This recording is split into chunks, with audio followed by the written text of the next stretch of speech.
Hi friends, అందరికీ అస్సలాము అలైకుం అండి. ఈరోజు ఈ వీడియో వచ్చేసి ఏమిటంటే డాబా స్టైల్లో కొత్తిమీర కోడి వేపుడు ఎలా చేసేసుకోవాలో చూద్దాం. ముందుగా చికెన్ని మంచిగా వేడి నీటితో కడుక్కొని పెట్టుకోవాలి. ఇలా చిన్న ముక్కలన్నీ చేసుకొని పెట్టుకోవాలి.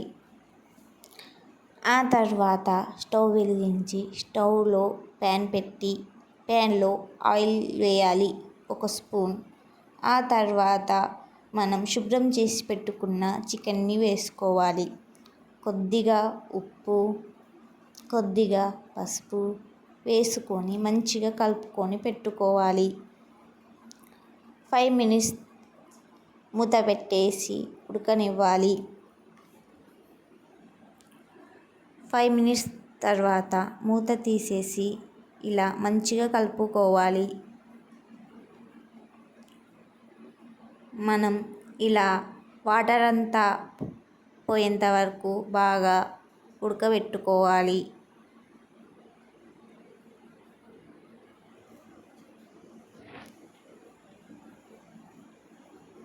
మనం ఇంకొక వైపున ప్యాన్ పెట్టేసి ఆయిల్ వేసుకోవాలి 2 స్పూన్ల.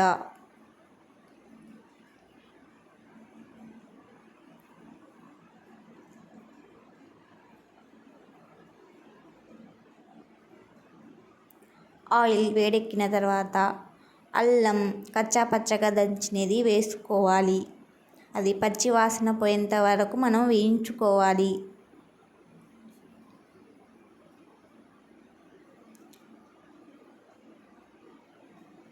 ఇలా అలాగే మనం సగానికి కట్ చేసుకున్న పచ్చిమిరపకాయలను వేసుకొని మంచిగా వేయించుకోవాలి.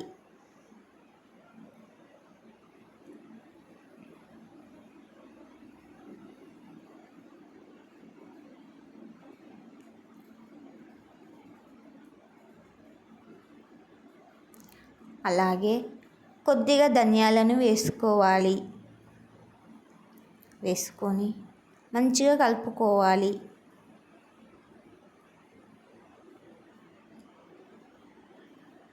మనం మీడియం ఫ్లేమ్లోనే పెట్టుకొని వేయించుకోవాలి. అలాగే ఎల్లిపాయలను వేసుకోవాలి. వేసుకొని ఇలా మంచిగా కలుపుకోవాలి.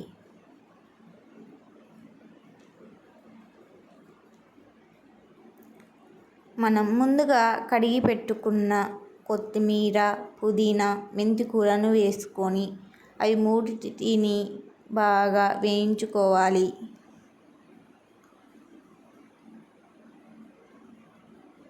మీడియం ఫ్లేమ్లోనే పెట్టుకోండి. హై ఫ్లేమ్లో పెట్టుకుంటే అడుగు అంటుకుంటుంది.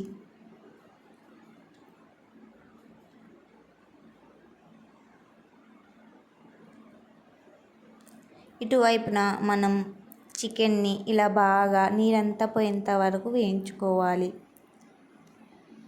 ఇవి వేగిన తర్వాత మనం మిక్సీ జార్లో వేసుకొని మిక్సీ పట్టేసుకోవాలి. అలాగే అదే ప్యాన్లో కొద్దిగా నూనె వేసుకోండి.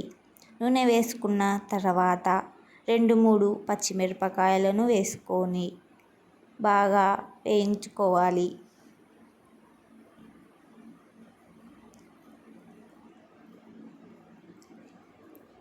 ఒక టమోటాను తీసుకొని సన్నగా కట్ చేసుకొని దానిని వేయించుకోవాలి. అలాగే కొద్దిగా కరివేపాకు వేసుకొని వేయించుకోవాలి. ఇలా బాగా కలపండి. మీడియం ఫ్లేమ్లోనే పెట్టుకొని వేయించుకోవాలి.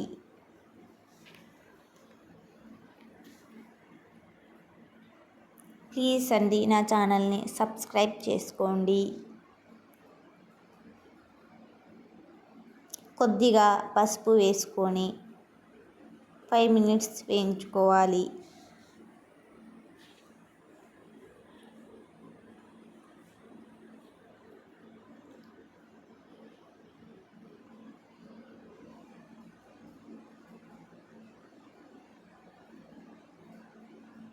ఇలా అలాగే మనం ముందుగా ఉడకబెట్టేసుకున్న చికెన్ని వేసుకొని బాగా మంచిగా కలుపుకోవాలి. ఇలా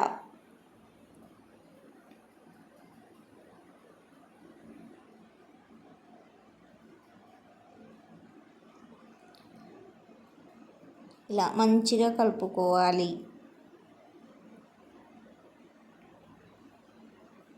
అలాగే మనం ముందుగా పేస్ట్ చేసి పెట్టుకున్న కొత్తిమీర పేస్టును వేసుకొని కొద్దిగా నీరు వేసి బాగా కలుపుకోవాలి.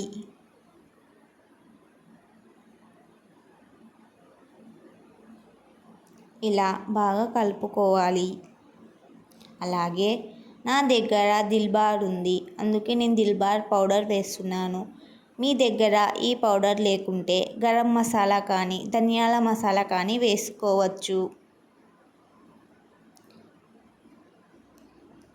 ఇలా 5 మినిట్స్ మూత పెట్టేసి మళ్ళీ ఉడకనివ్వాలి.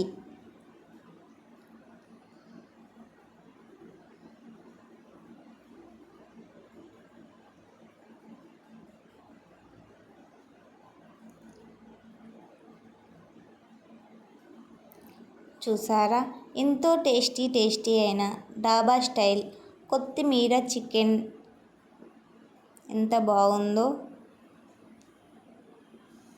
కొత్తిమీర చికెన్ వేపుడు డాబా స్టైల్లో ఎంత బాగుందో చూసారా. ప్లీజ్ ఒకసారి ట్రై చేయండి. అలాగే ట్రై చేసిన వాళ్ళు నాకు కామెంట్ చేయండి. అలాగే లైక్ చేయండి.